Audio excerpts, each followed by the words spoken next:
أعوذ بالله من الشيطان الرجيم بسم الله الرحمن الرحيم والعصر إن الإنسان لفي خسر إلا الذين آمنوا وعملوا الصالحات وتواصوا بالحق وتواصوا بالصبر صدق अल्लाह अज़ीम। इन आयात करीमा का तर्जुमा अल्लाह तबारक व तआला का इरशाद है, ज़माने की कसम इंसान दर हकीकत बड़े घाटे में है, सिवाय उन लोगों के जो ईमान लाएं और नेक अमल करें और एक दूसरे को हक़ बात की नसीहत करें और एक दूसरे को सब्र की नसीहत करें। हदीस नबी सल्लल्लाहु अलैहि व आलिहि वसल्लम अन इब्न मसऊद रज़ियल्लाहु तआला अन्हु क़ाल सअल्तु रसूलल्लाहि सल्लल्लाहु अलैहि वसल्लम अय्युल अअमालि अफ़ज़लु क़ाल अस्सलातु अला वक़्तिहा क़ुल्तु सुम्मा अय्युन क़ाल बिर्रुल वालिदैन क़ुल्तु सुम्मा अय्युन क़ाल अल जिहादु फ़ी सबीलिल्लाह मुत्तफ़क़ुन अलैहि। हज़रत अब्दुल्लाह बिन मसऊद रज़ियल्लाहु ताला अन्हु से रवायत है कि मैंने हुज़ूर सरवर कौनैन सल्लल्लाहु अलैहि व आलिहि वसल्लम से पूछा, कौन सा अमल सबसे ज़्यादा फ़जीलत वाला है? तो आप सल्लल्लाहु अलैहि व आलिहि वसल्लम ने फरमाया, अपने वक्त पर नमाज़ पढ़ना। मैंने अर्ज़ किया, फिर कौन सा? आप सल्लल्लाहु अलैहि व आलिहि वसल्लम ने इरशाद फरमाया, वालिदैन के साथ हुस्न सलूक करना। मैंने कहा, फिर कौन सा अमल? आप सल्लल्लाहु अलैहि व आलिहि वसल्लम ने फरमाया, अल्लाह की राह में जिहाद करना। सदक़ रसूलुहुन नबियुल करीम।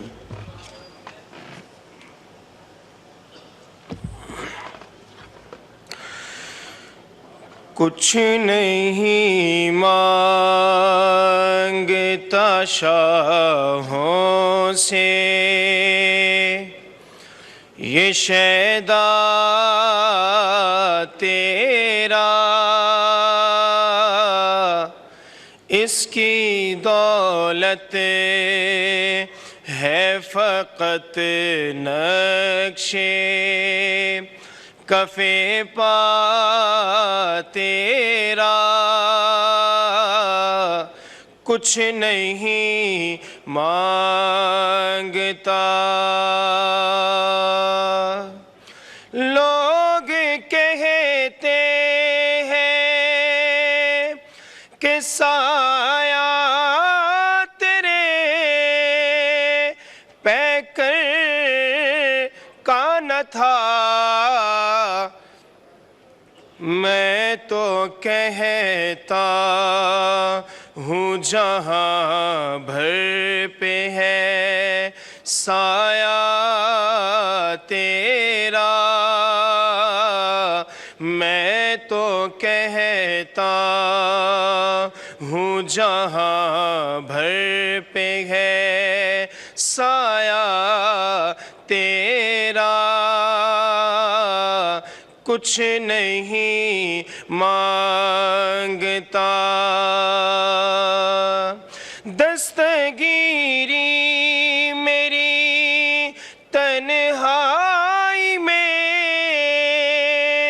तूने ही तो की, मैं तो मर जाता अगर साथ न होता तेरा। कुछ नहीं मांगता।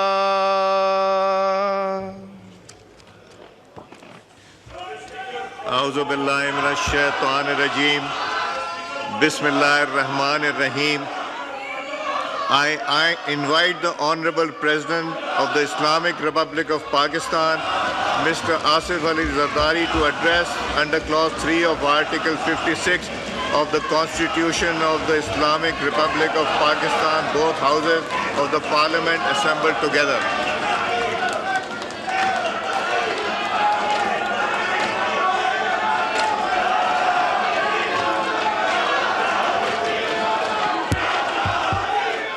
Bismillahir-Rahmanir-Rahim. Chairman Senate Syed Yusuf Razak Gilani, Speaker of the National Assemblies Sardar Ayaz Sadiq, Prime Minister of Pakistan Mehbooba Shahbaz Sharif, members of the Parliament, distinguished guests, ladies and gentlemen, Assalamu alaikum. As we embark upon the first parliamentary year, let me extend my heartfelt congratulations to all honorable members of the Parliament on the election to this august House. I would also like to compliment the Prime Minister and both federal and provincial governments on their election victories and assumption of their responsibilities.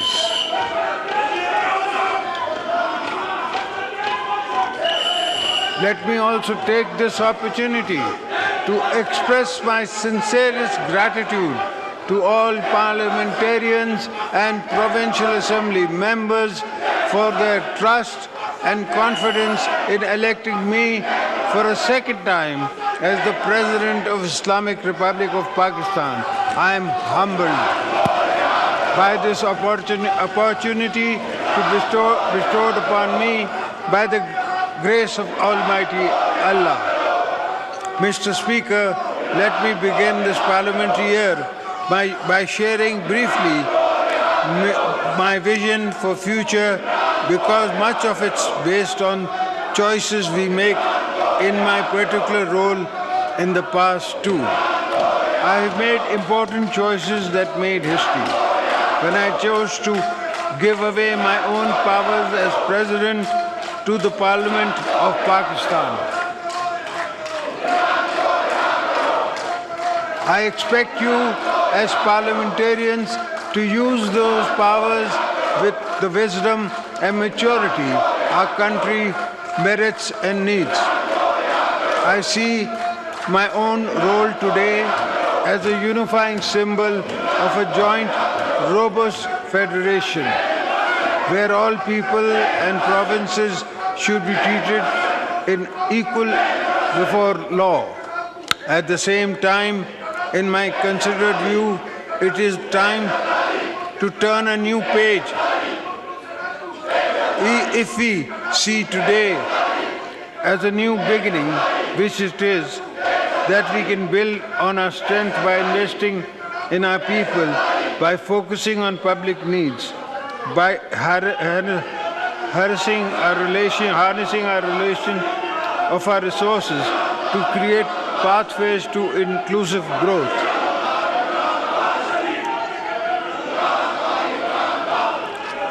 I also feel that we have little time to waste. The country needs us to move on from the polarization so common now to contemporary politics. This joint house must play a leading role in the rebuilding public confidence in the parliamentary process and establish a foundation for the uninterrupted sustainable development of our nation. Let us not confuse constructive disagreement and healthy noises of a growing democracy with the pursuit of zero-sum thinking. The country needs us to take pause and reflect on what we prioritize in our goals, our narratives, and our agendas. I believe we can resist the political atmosphere to reflect more light than heat if we really want to. But it will need all of us to step back and decide what matters the most. I mean all of us. At the end of the day, It is up to all of us to turn challenges into opportunities, because that is what robust nations do. I have always drawn inspirations, guidance from great leaders such as Quaid-e-Azam Muhammad Ali Jinnah, Shaheed Zulfikar Ali Bhutto, Shaheed Mohattarama Benazir Bhutto, who spend their lives being advocates for democracy, tolerance and social justice.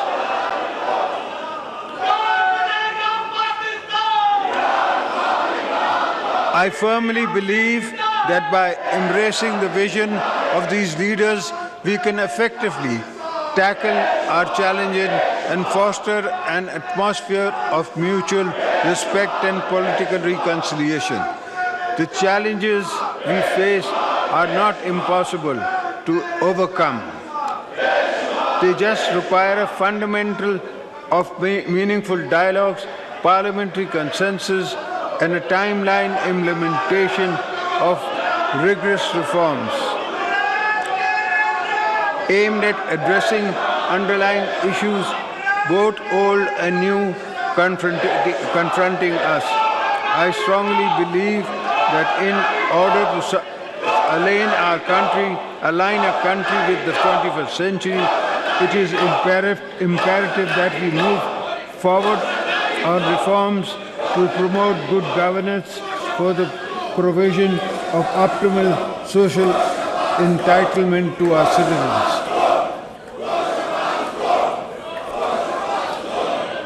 Let's begin with a vision that strives to leave no one behind, for this thought to move beyond an idea. The political leadership gathering in this House must prioritize the specific needs for marginalized communities and underdeveloped areas.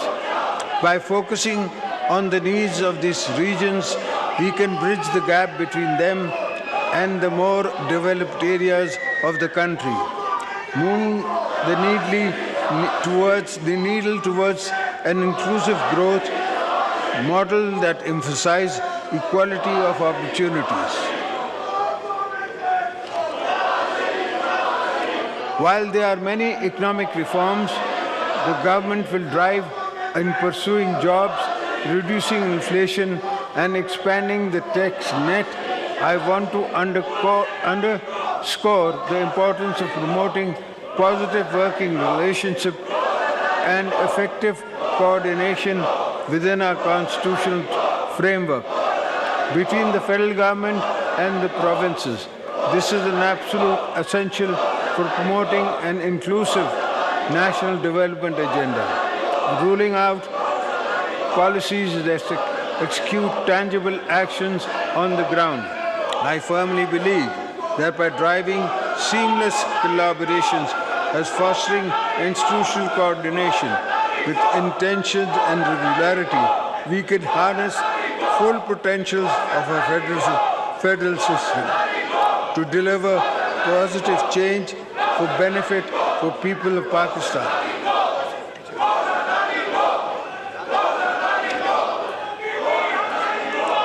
Mr. Speaker, honorable members of the Parliament, Pakistan needs all hands on deck to revitalize its economy. Without shedding all caution to the winds, our primary objective should be to attract foreign direct investment. I therefore urge the government to intensify its efforts in implementing comprehensive ease of doing business reforms and simplifying the existing forest of regulations to provide an enabling an environment for both foreign and domestic investors.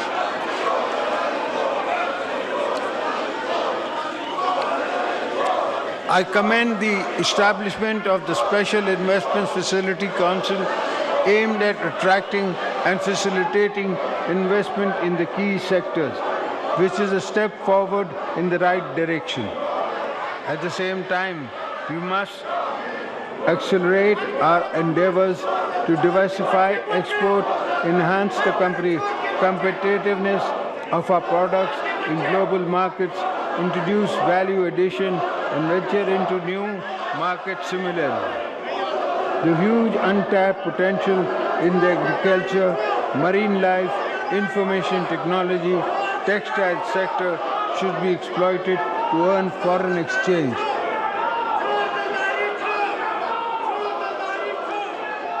Any global or national stocktake will tell us that the world is changing fast under our feet. Pakistan has been sincerely devastated by different impacts of climate change, especially in the shape of a catastrophic flood in the 2022. We urgently need to invest in climate-friendly, climate-resilient infrastructure to mitigate the rapidly compounding risk of climate change. At the same time, we need to ensure that clean energy technology from the core component of our national energy mix, as they would not only create opportunities for green economic growth, but would also make energy more affordable for our people.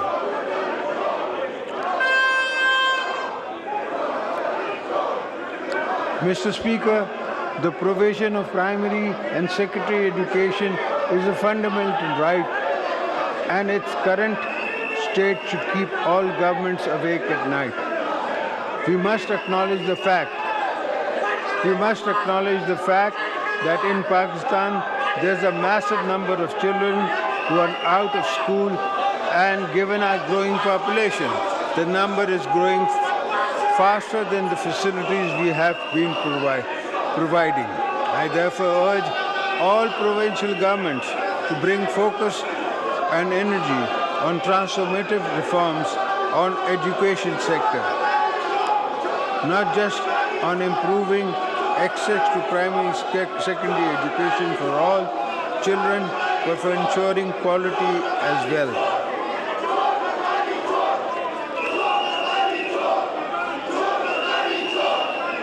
Mr. Speaker, respected parliamentarians, I am sure all agree that our health sector is in urgent need of rebuilding and scaled-up expansion. Regular investments in the primary and secondary health infrastructure, as well as human resources, are needed to ensure that every citizen has access to quality of healthcare services and that no citizen lacks medical care. Mr. Speaker, a combination of factors has come together to create what I see as a crisis of income and food insecurity. For many of our people, I am pointing, of course, to the large number of our population that has been slipping into poverty, either through climate impacts on their incomes and assets or sheer cost of living pressure on the families. It is our responsibility to ensure that they move out of extreme vulnerability within the ability to access opportunities for jobs and resources to reinvest in farms, livestock, and small businesses.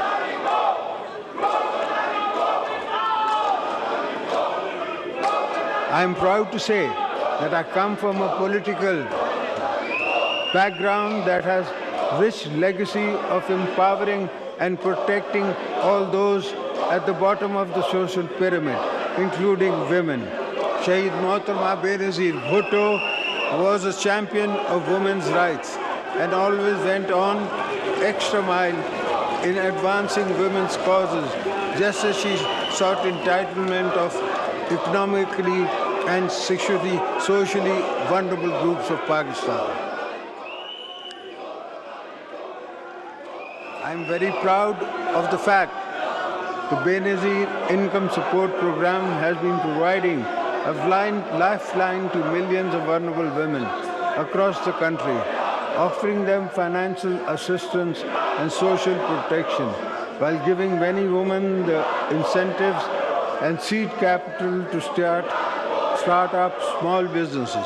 I'm glad that the number of the beneficiaries of the Poverty Elevation Program has risen to over 9 million, but we need to bring more underprivileged women into the social safety net. I am hopeful that the new government will actively work to reduce social and economic fragility while aggressively promoting girls' education and health, including programs to reduce maternal, maternal, and enhance mother and child income.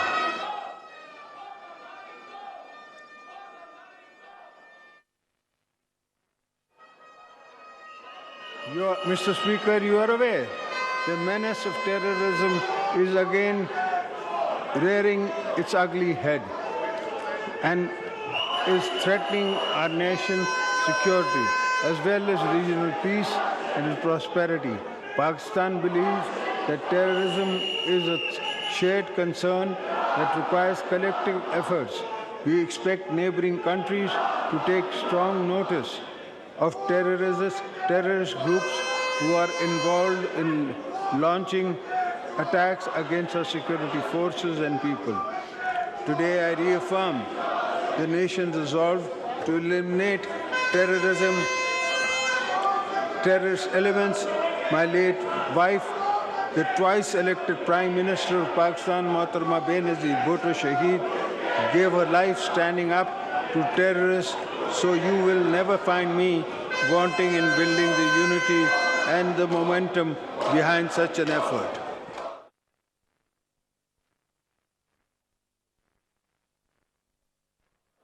We are proud of our armed forces, law enforcement agencies who have rendered immense sacrifice and played a heroic role in the fight against terrorism, defense of our national frontiers. I will also like to take this opportunity to thank our friendly countries, particularly Saudi Arabia, UAE, China, Turkey, and Qatar, who have always supported Pakistan in difficult times. It is important also to recognize the US, EU, and UK have all been established trade partners with a history of cooperation in many sectors, which we hope will grow further.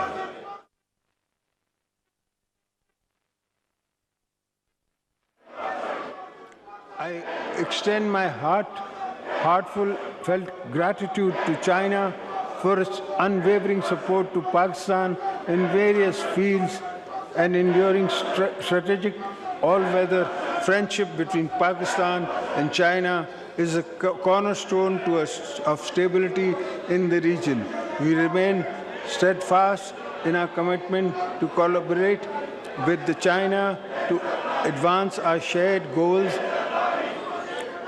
and fostering regional peace, promoting connectivity, ensuring prosperity, and maintaining stability, which includes completion of the China-Pakistan Economic Corridor. We will not allow hostile elements to jeopardize this vital project or undermine the strong bond between our two nations. We will take all necessary measures to ensure the security of our Chinese brethren and sisters. Before I conclude, I must remind the world of the unsung sacrifices of our Kashmiri brethren, their ongoing struggle for the freedom of Indian illegally occupied Jammu and Kashmir. The revocation of Article 370 and 35A is part of India's strategy to reduce Kashmiris Muslims to a minority in our own homeland. Pakistan rejects the one-sided India action and calls upon India to reverse all illegal measures taken on or after 5th of August 2019. I assure our Kashmiri brothers and sisters that Pakistan will continue to provide moral, political, diplomatic support to the people of occupied Kashmir until they get the right to self-determination. Pakistan believes that the key to durable peace in South Asia is the resolution of dispute in accordance with the United Nations Security Council resolution. Similarly, we are deeply concerned over the tidal wave of indiscriminate killings of innocent Palestinians, a large-scale genocide committed by the Israeli forces. Pakistan strongly condemns the brutality with an immunity of occupation forces and remains steadfast in principled support for the establishment of an independent and viable state of Palestine based on the pre-96 borders as Al-Qudus al-Sharif as its capital. Mr. Speaker, honorable parliamentarians, I have complete faith in the capability of our political leadership, public institutions, civil society, and youth to successfully overcome the multiple challenges facing our nation today. This is based on my unshakable belief in the resilience of people, knowing that whenever we unite to make common cause, we deliver on our promises. Today, too, I believe we can pull together to draw on our moral political capital in steering our country out of its complex but not impossible social, climate, and economic challenges.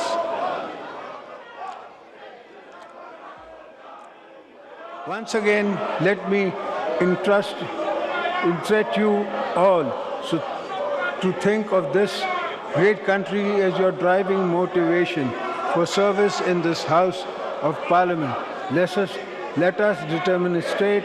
demonstrate a spirit and words, a renowned political ethos, a collaboration and census building as the guiding principle to lay the groundwork for a more prosperous Pakistan. I am certain that together, in a fresh start, we can start a course towards a strong, prosperous Pakistan. May Allah be our guide and support this journey. Ameen. Pakistan, Findabad.